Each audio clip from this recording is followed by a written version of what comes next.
The morning light filtered through the worn curtains of the small brick house on Chicago's South Side, casting soft shadows across the bedroom where Aaliyah Hayes stood before her closet. In her hands, she held a garment bag containing the most expensive piece of clothing she'd ever owned, a powder blue silk dress with delicate beading along the neckline. It had cost $400 more than she'd ever spent on herself in 40 years. "You look beautiful already, honey." Malik's voice came from behind her, warm and familiar as Sunday morning coffee. Aaliyah turned to see her husband of 42 years leaning against the doorframe, his own suit a charcoal gray number that had set them back another $350 hanging from his finger. At 65, Malik still had the same gentle eyes that had caught her attention at a church social in 1983, though his hair had gone completely silver now. "I was just thinking," Aaliyah said softly, running her fingers over the silk. "Do you remember when we opened Soul and Spice?" Malik smiled, walking over to stand beside his wife. "November 3rd, 1985. How could I forget you were wearing that yellow dress with the flowers on it? And Jasmine was 3 years old, running around the empty dining room like it was a playground. She fell and scraped her knee on the tile." Malik continued, the memory clearly painted across his face. "You patched her up with a Band-Aid from the first aid kit we'd just bought, and she stopped crying when I promised her ice cream from Mr. Martinez's shop next door." Aaliyah's eyes grew misty. "I held her in that kitchen, our kitchen, and I promised myself that she'd never have to work as hard as we did, that she'd have choices we never had." "And she did, didn't she?" Malik wrapped his arm around his wife's shoulders. "Full scholarship to Northwestern. Good job at that marketing firm. And now she's getting married. The wedding. Their daughter's wedding. Today." Aaliyah looked around their modest bedroom, the same furniture they'd bought secondhand 20 years ago. The walls they'd painted themselves last spring, the framed photographs chronicling a lifetime of love and struggle. There was Jasmine at 5, gap-toothed and grinning in front of the restaurant. Jasmine at 12 in her school uniform that Aaliyah had ironed every single morning. Jasmine at 18 in her graduation cap and gown, the first in their family to finish high school, let alone go to college. And Jasmine at 22, diploma in hand from Northwestern University, her eyes bright with possibility. 40 years, Aaliyah whispered. "We spent 40 years building a life for her." Malik pressed a kiss to his wife's temple. "And today we get to see her start building her own." If only they had known what the day would actually bring. The flashback came unbidden, as it often did when Aaliyah stood in that familiar space between past and present. She could see herself as she'd been 23 years old, with a baby on her hip and dreams bigger than their tiny apartment could hold. Malik had been 25, working double shifts at the meatpacking plant while going to culinary school at night. They'd scrimped and saved every dollar. Aaliyah had taken in sewing hemming pants and letting out dresses for neighbors. She'd clipped coupons, religiously made meals from whatever was on sale, watered down the milk to make it last longer. And finally, after 2 years of living on prayers and determination, they'd had enough for a down payment on the tiny restaurant space. Soul and Spice Diner. 20 tables, a kitchen barely big enough to turn around in, and a dream as big as Lake Michigan. Aaliyah remembered holding 3-year-old Jasmine's hand as they'd stood in front of that space for the first time with the keys in Malik's hand. The little girl had looked up at her mother with those wide brown eyes and asked, "Mama, is this ours?" "Yes, baby," Aaliyah had whispered, tears streaming down her face. "This is ours." What she hadn't told her daughter was that ours meant 16-hour days. It meant Malik in the kitchen from 4 a.m. until midnight, perfecting his grandmother's fried chicken recipe, his mother's collard greens, his own special cornbread that would eventually become their signature dish. It meant Aaliyah running between the dining room and the kitchen, taking orders, serving food, washing dishes, mopping floors, and somehow managing to help Jasmine with her homework at a corner booth between dinner rush and closing time. It meant missed dance recitals because they couldn't afford to close the restaurant. It meant Christmases with modest gifts because every extra dollar went back into the business. It meant wearing the same clothes year after year, patching and mending until there was nothing left to patch. But it also meant something else. It meant pride. It meant legacy. It meant that when Jasmine asked for school supplies, they could afford them. When she needed a winter coat, they could buy it. When she dreamed of college, they could tell her, "Yes, baby, you can do anything." The memory shifted, growing darker. Jasmine at 10 coming home from school with tears streaking her face. "What happened, sweetheart?" Aaliyah had asked, pulling her daughter close. "Sarah Jenkins said, she said you and Daddy are just cooks. She said her parents are doctors, and that makes them better than you." Aaliyah's heart had cracked that day. Not for herself, she'd heard worse over the years, but for her daughter. She'd held Jasmine tight and whispered, "Baby being a cook means we feed people. We make them happy. We bring families together. That's not just something. That's everything." But she'd seen it in her daughter's eyes, even then, the tiny seed of shame beginning to take root. The first meeting with Trevor's family had taken place 3 months ago at an upscale restaurant in the Gold Coast neighborhood, the kind of place where Aaliyah and Malik had never eaten, as customers only dreamed of running something half as elegant. Jasmine had been nervous, Aaliyah remembered. Her daughter had fussed with her hair all morning, changed her outfit 3 times, and barely touched her breakfast. "It's just dinner, honey," Aaliyah had reassured her. "We're all going to love each other." But from the moment they'd walked into that restaurant, Aaliyah had felt the chill. Patricia Whitmore sat at the head of the table like a queen holding court. At 60, she was impeccably dressed in a cream-colored suit that probably cost more than Aaliyah's entire wardrobe. Her silver hair was styled in an elegant bob, her manicured nails gleamed, and her smile never quite reached her eyes. "You must be Jasmine's parents," Patricia had said, her tone pleasant but somehow distant. "I'm Patricia Whitmore, and this is my son, Trevor." Trevor had been warmer, shaking Malik's hand firmly and kissing Aaliyah's cheek. At 32, he was handsome in an effortless way, tall, well-built, with warm brown skin and an easy smile. He worked as an attorney, Jasmine had told them proudly, at a prestigious firm downtown. "It's wonderful to finally meet you," Trevor had said, and Aaliyah had wanted to believe the sincerity in his voice. "Jasmine talks about you all the time." But does she tell you the truth? Aaliyah had wondered even then, catching the warning glance her daughter shot her way. The dinner conversation had been stilted, full of polite inquiries about the weather and compliments about the food. When Patricia asked about their business ventures, Jasmine had quickly interjected. "Mom and Dad have been entrepreneurs for 40 years. She'd said, her voice bright but strained. "They own property in the South Side." It wasn't technically a lie. They did own the building where Soul and Spice was located, having finally paid off the mortgage 5 years ago. But it was a lie of omission, and Aaliyah had felt the weight of what wasn't being said settling on her chest like a stone. Patricia had seemed satisfied with this vague answer, moving on to discuss the wedding plans. But Aaliyah had noticed the way her daughter avoided specifics, the way she steered the conversation away from any mention of the restaurant, the way she introduced them as Aaliyah and Malik, rather than Mom and Dad. Later that night, after they'd returned home, Jasmine had pulled her mother aside. "Mom," she'd said, her voice low and urgent, "please don't talk too much about the restaurant, okay? Trevor's family is they're very particular about appearances. I just want everything to be perfect." Aaliyah had felt something twist in her chest. "Baby, are you ashamed of what we do?" "No," Jasmine had said too quickly. "No, of course not. I want them to see me as someone sophisticated, someone who belongs in their world. Does that make sense?" It made sense. God help her, it made terrible, heartbreaking sense. But Aaliyah had swallowed her hurt and nodded. "Of course, sweetheart. Whatever makes you happy."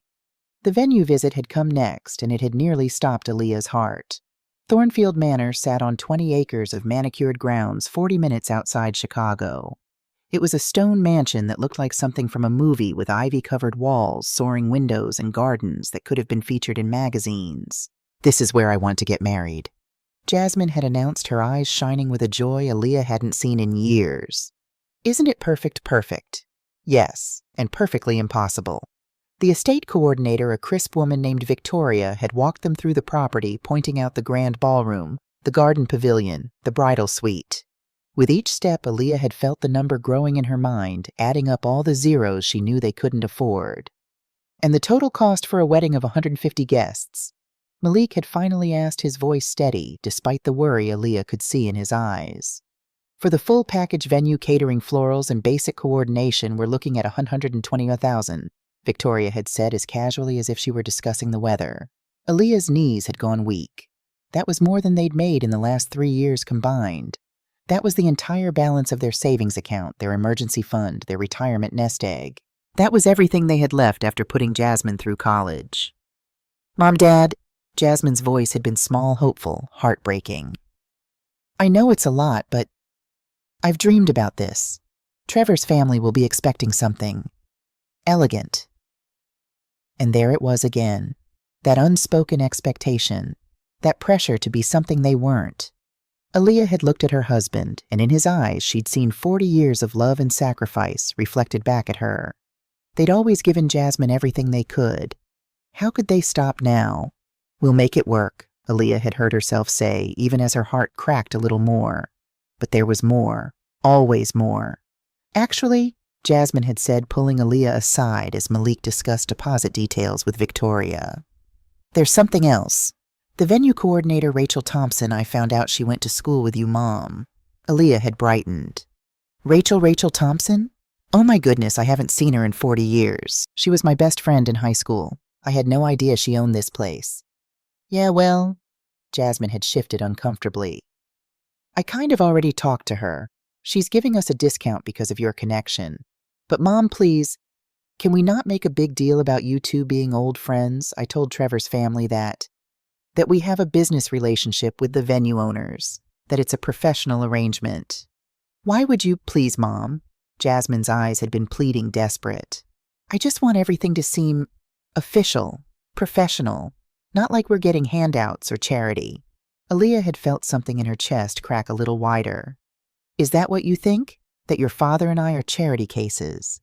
"No, I want Trevor's family to see that I come from people who are successful. Is that so wrong?" It wasn't wrong. That was the tragedy of it. It wasn't wrong to want to be seen, to want to be valued, to want to belong. But it was breaking Aaliyah's heart all the same. 6 weeks before the wedding, Aaliyah had stopped by Jasmine's new apartment in Lincoln Park, a sleek high-rise that Trevor's family had helped them secure. She'd brought her daughter's favorite meal, her grandmother's mac and cheese made from scratch the way she'd been making it for 40 years. She'd found Jasmine in the lobby, standing with Patricia Whitmore, both women dressed in expensive workout clothes, laughing over coffee from the trendy cafe next door. "Jasmine," Aaliyah had called out, her face brightening at the sight of her daughter. But Jasmine's smile had faltered. Just for a second, but Aaliyah had seen it. "Oh, Mom, hi." There was a strange tension in her daughter's voice. "I didn't know you were coming by. I wanted to surprise you with lunch, baby. I made your favorite." Patricia had looked at the Tupperware container in Aaliyah's hands with an expression that could only be described as polite distaste. "How thoughtful." "Patricia, this is Aaliyah," Jasmine had said, and the pause, that horrible telling pause, had cut deeper than any knife.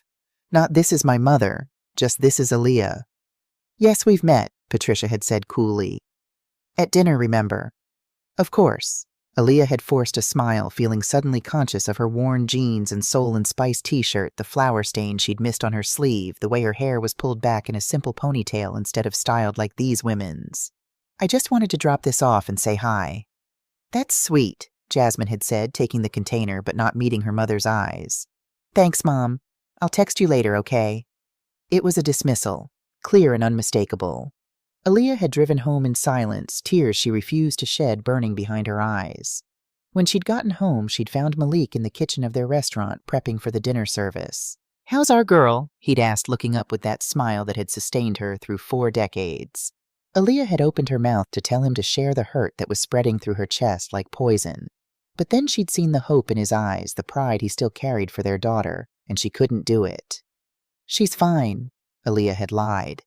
"She's perfect." That evening, alone in their bedroom, Aaliyah had allowed herself to remember.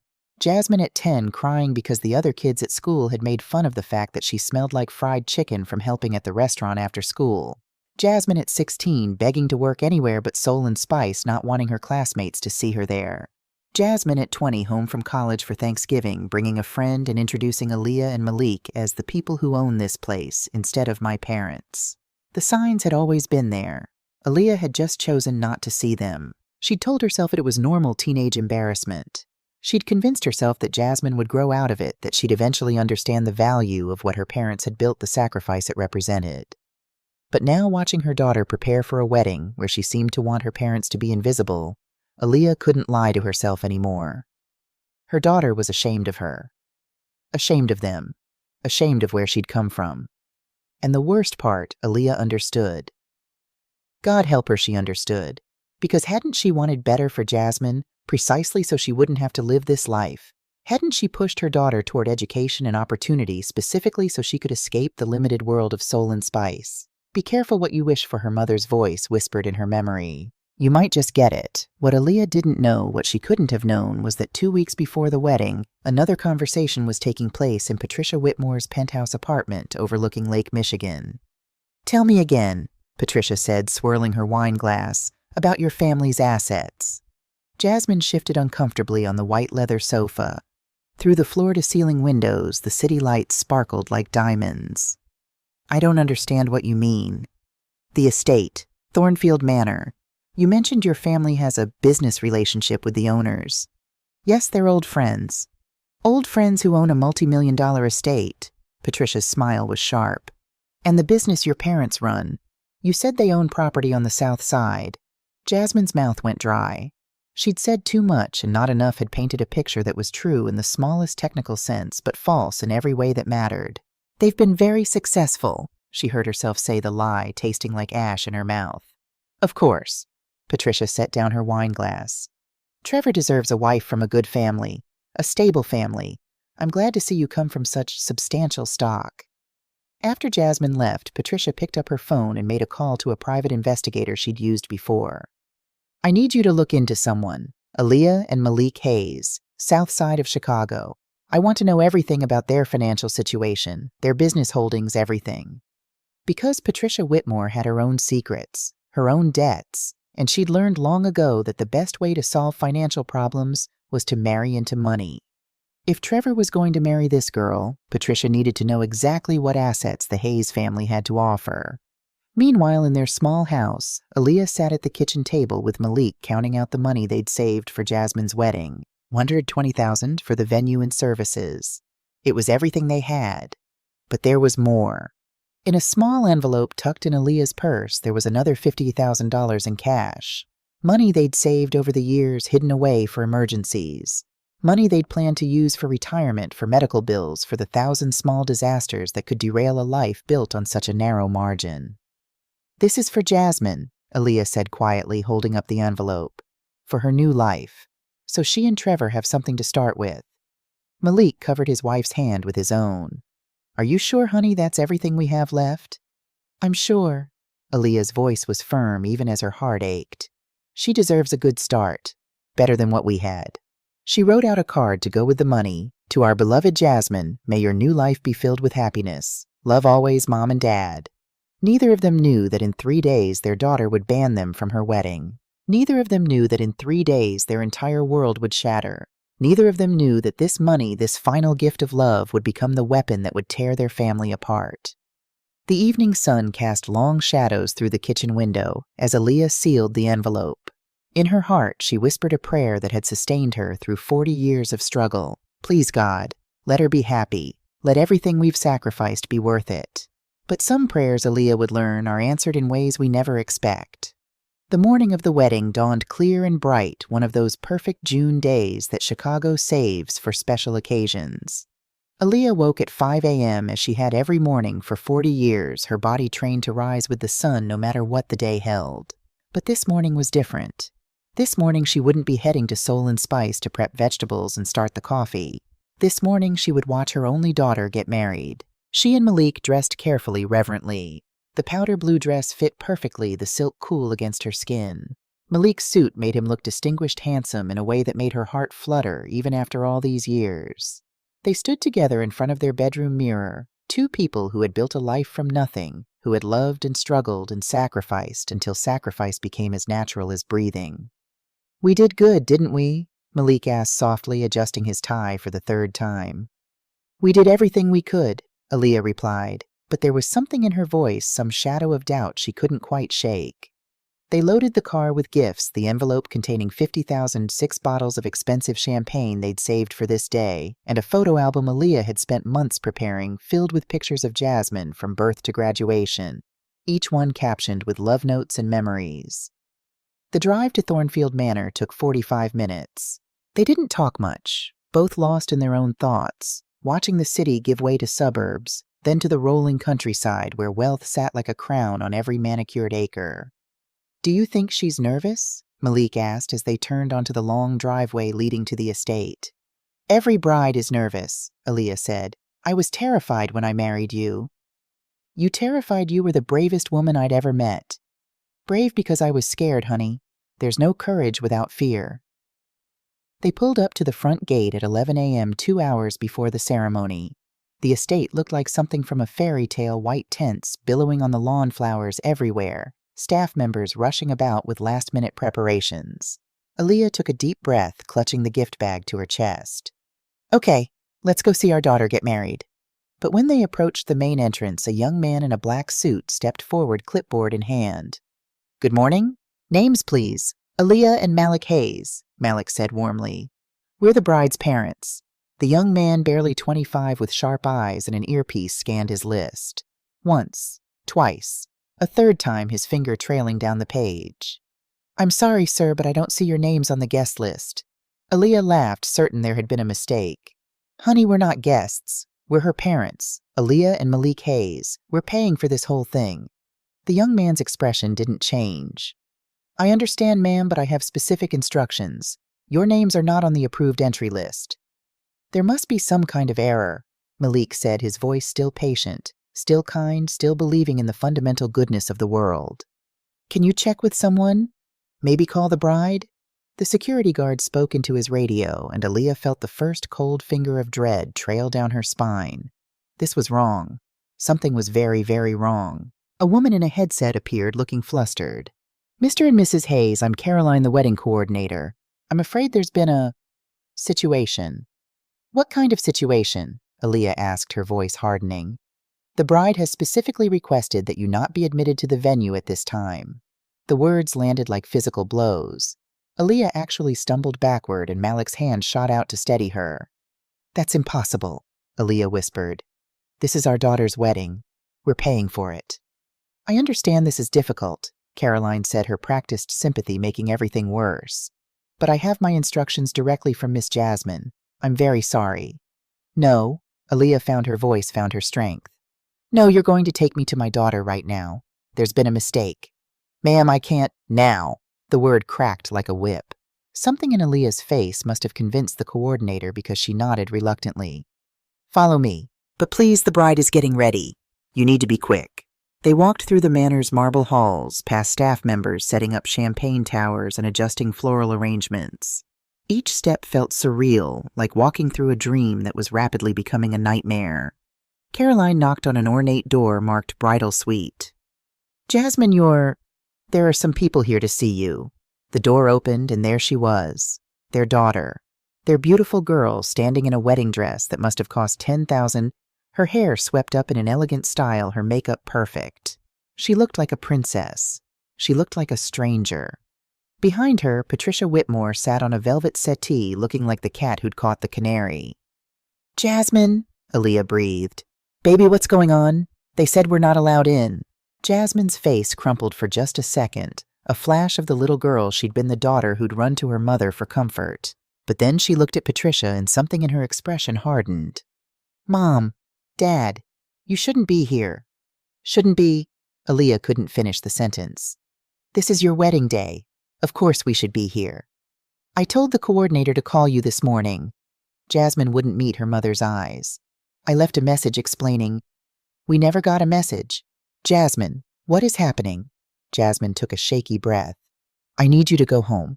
Please, just go home. Go home. Malik's voice cracked. Baby girl, we don't understand. Trevor's family doesn't know about. Jasmine gestured vaguely, helplessly. About the restaurant. About where I really come from. They think, I told them we own properties. That you're. The truth crashed over Aaliyah like ice water. You told them we're rich. I didn't lie, Jasmine said desperately. I just didn't correct their assumptions. And now if they see. She gestured at her parents' clothes, nice but not designer, expensive for them, but cheap by these standards. If they see that we're just regular working people, Aaliyah finished quietly. If they see the truth. Patricia stood up, smoothing her designer dress. Perhaps it would be best if you did leave. Today is about Jasmine and Trevor, not about making everyone uncomfortable. Aaliyah turned to the older woman, seeing clearly for the first time what she should have seen months ago. You knew all along that Jasmine was lying. I knew what I needed to know, Patricia said coolly. That your daughter is an opportunist willing to do whatever it takes to climb the social ladder. Rather like myself at her age, actually. Get out, Jasmine said suddenly, her voice breaking. Please, Mom, Dad, just go. You're making this harder. Making this harder? Aaliyah felt something crack inside her chest, something that had held firm through 40 years of struggle and sacrifice. We gave you everything. Everything we had, everything we were. And you're asking us to leave. I'm sorry. Jasmine was crying now, mascara streaking down her perfect makeup. I'm so sorry, but I can't have you here. Trevor's family will know. They'll see. And then everything will be ruined. Malik stepped forward, reaching for his daughter. Baby, if Trevor really loves you. Please, Dad. Jasmine backed away from her father's outstretched hand. Please, just go. They stood in the parking lot, the elegant estate looming behind them like a monument to everything they'd never been, never had, never would be. Aaliyah's hands were shaking. Her whole body was shaking. We should go, Malik said softly. Honey, we should just go home. But Aaliyah didn't move. She stood there staring at the manor, at the white tents and the flowers and the perfection of it all.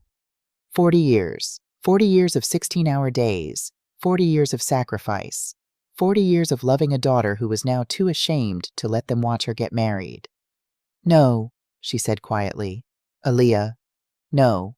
Louder now, stronger. I did not spend 40 years building a life so my daughter could treat me like trash. I did not sacrifice everything so she could pretend we don't exist. What are you going to do? Aaliyah pulled out her phone.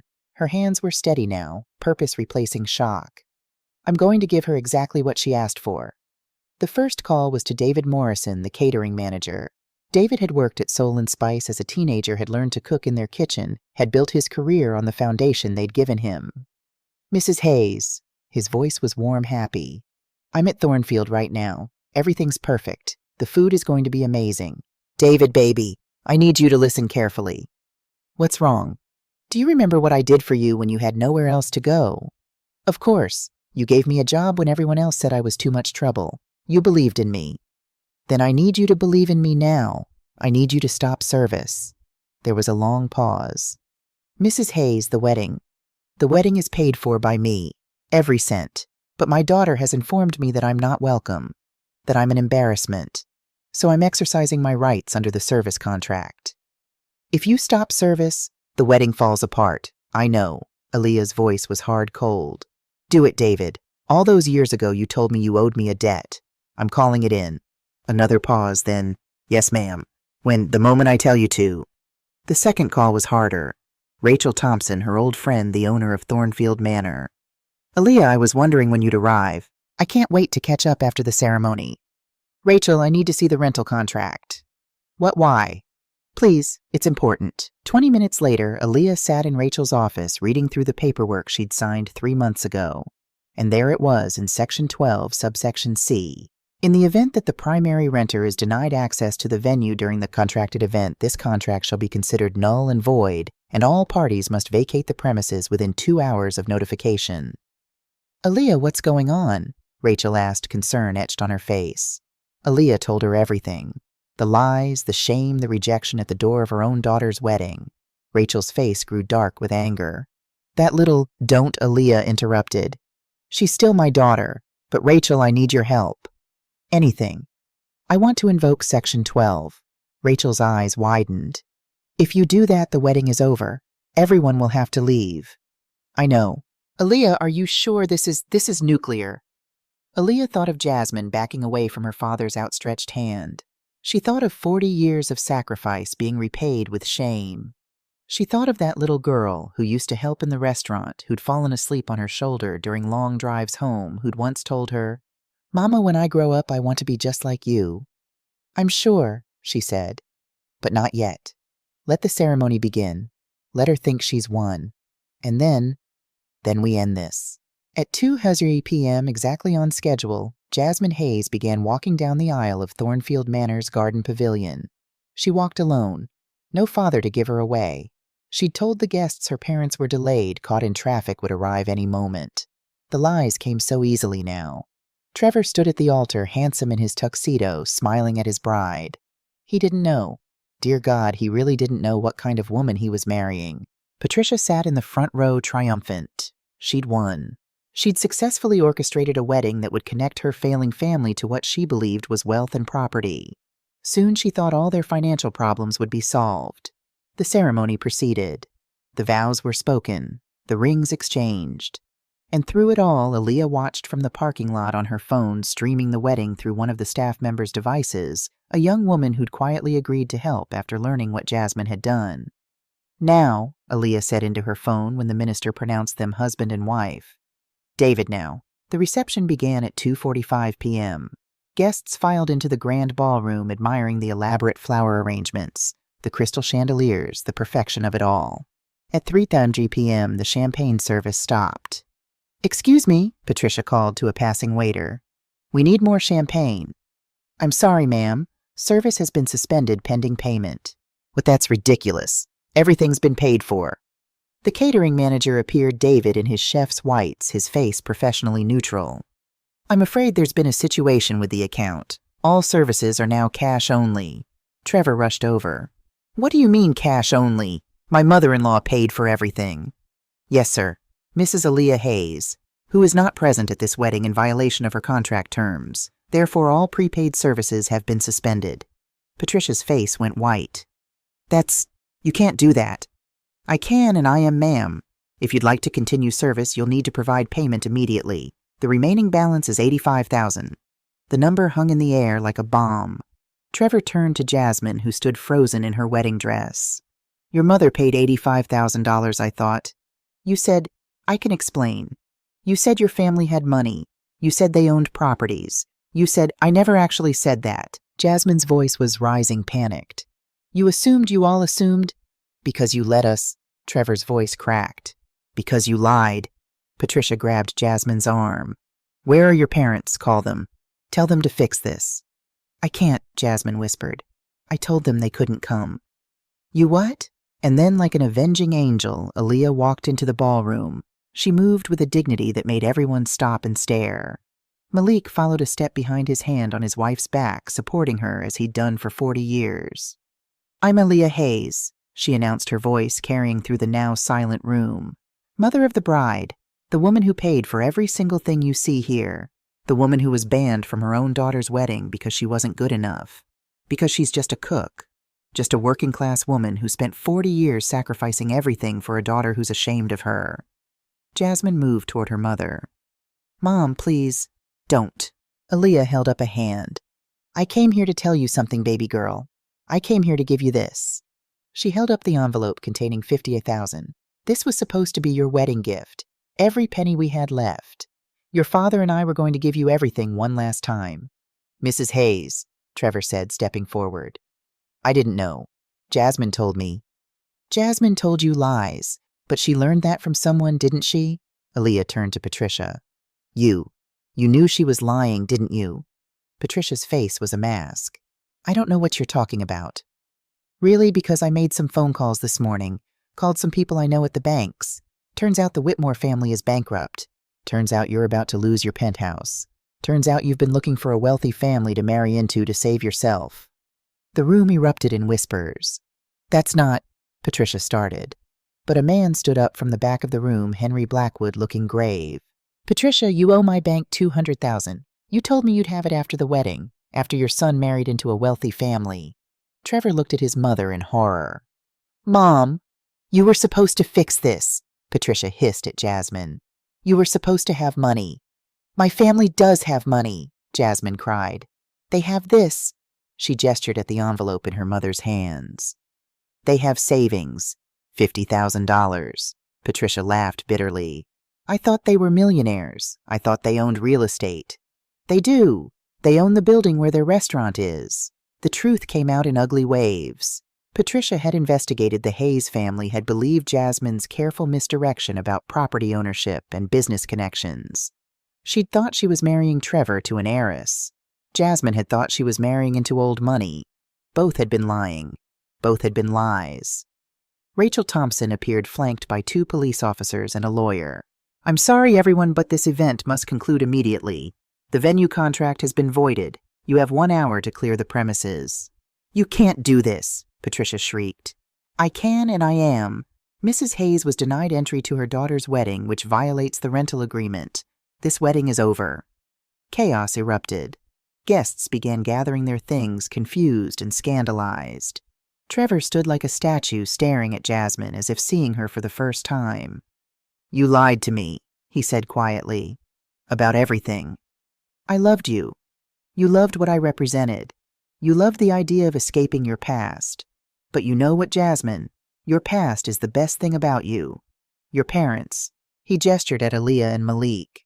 "They're heroes. They built something from nothing. They sacrificed everything for you, and you treated them like trash." Jasmine sank to the floor, her $10,000 dress pooling around her, and finally, she understood what she'd done. Aaliyah stood over her daughter, tears streaming down her face. "I love you, Jasmine. I will always love you. But I can't stay and watch you destroy yourself trying to be someone you're not. When you're ready to remember who you really are, where you really come from, and be proud of it, then maybe we can talk." She turned to Malik. "Let's go home, honey." As they walked out of Thornfield Manor, Aaliyah could hear her daughter crying behind her. It was the sound of a heart breaking. But Aaliyah's heart had been breaking for months, years, maybe watching her daughter drift further and further away from the truth of who she was. Sometimes love meant walking away. Sometimes the greatest gift a parent could give was the space for a child to fall and learn to stand up again on their own. Behind them, a $120,000 wedding lay in ruins. But in Aaliyah's purse, there was still an envelope with $50,000. And in her heart, there was still a door open waiting for the day when her daughter would be brave enough to walk through it. 2 weeks passed in silence. Aaliyah and Malik returned to their small house, to their quiet life. The phone rang constantly, Jasmine's number flashing on the screen, but Aaliyah never answered. She'd read the text messages, though. Hundreds of them. "Mom, I'm so sorry. Please talk to me. I don't know what I was thinking. I've lost everything." But Aaliyah wasn't ready. The wound was too fresh, too deep. "Do you think we were too harsh?" Malik asked one evening as they sat on their porch watching the sun set over their neighborhood. Aaliyah was quiet for a long moment. "No, I think we finally respected ourselves enough to say this far, no further." She opened her phone, scrolling through photos she'd taken over the years. Jasmine at 5, gap-toothed and grinning. Jasmine at 12, rolling her eyes but still hugging her mother. Jasmine at 22, accepting her diploma, mouthing "thank you" to her parents in the crowd. When had it all gone wrong? But Aaliyah knew. She'd seen it happening for years, the gradual pulling away, the shame creeping in like poison. Jasmine hadn't woken up one day and decided to hate her parents. It had been a slow erosion influenced by 1,000 small moments, 1,000 voices telling her she wasn't good enough because of where she came from. "Society did this to her," Aaliyah said softly, "made her feel like she had to be ashamed." "But she chose to believe it," Malik replied. "That's the part that hurts." 1 month after the ruined wedding, Jasmine appeared at their door. She looked different. No designer clothes, no perfect makeup, just jeans and a simple t-shirt, her hair pulled back, her face bare, and somehow more beautiful for it. "Please," she said when Aaliyah opened the door. "Please let me talk to you." Aaliyah wanted to slam the door. She wanted to protect her heart from another blow. But Malik appeared behind her, and his gentle hand on her shoulder reminded her this was still their daughter. They sat in the living room, the same furniture Jasmine used to jump on as a child, the same coffee table where she'd done her homework, the same home she'd been so desperate to escape. "I lost everything," Jasmine began, her voice shaking. "Trevor left me. The job let me go. Apparently Patricia had been spreading rumors that I was a con artist. My friends. Everyone just disappeared. And you think we're your backup plan?" Aaliyah's voice was hard. "No." Jasmine looked up, tears streaming. "That's not why I'm here. I'm here because I finally understand." She pulled out her phone, showing them screenshots. Messages from her former boss. "Remember, our clients are high society. Be mindful of your background." Messages from her friends. "Your wedding better not be at your parents' restaurant, LOL." Messages from Patricia. "Trevor deserves a wife from a proper family, I'm sure you understand." "I've been drowning in these messages for years," Jasmine whispered. "Everyone telling me I wasn't good enough, that you weren't good enough, and I was too weak to fight back. So I pretended. I lied. I convinced myself that if I could just be someone else, someone better, then I'd finally be worthy." Twist number 3 revealed. "But the truth is, Mom, Dad, I wasn't ashamed of you. I was ashamed of myself. Ashamed that I couldn't be strong enough to say these are my parents and I'm proud of them. Ashamed that I cared more about what strangers thought than what you felt." Aaliyah felt something crack in her chest, the ice beginning to thaw. "I don't expect you to forgive me," Jasmine continued. "I just needed you to know you didn't fail me. I failed myself, and I failed you." The healing didn't happen overnight. Jasmine started coming into the house every week, not asking to be let in, just sitting on the porch steps like she used to as a teenager. Sometimes Aaliyah would watch her from the window. Sometimes she'd bring out a glass of lemonade and leave it on the railing without a word. 2 months after the wedding, Aaliyah had a heart attack. Not a severe one, the doctors said, but a warning. Stress age, a lifetime of hard work taking its toll. When Jasmine got the call, she ran to the hospital still wearing her work uniform from the diner where she'd taken a job, not ashamed anymore to work in food service, understanding now what her parents had always known, honest work was nothing to hide. Climax number 2, she found Malik in the waiting room, his face in his hands, and she wrapped her arms around her father for the first time in years. "Dad, I'm here. I'm here." When they led her into the hospital room, Aaliyah looked so small in that bed, tubes and monitors beeping softly. "Mom," Jasmine whispered, taking her mother's hand.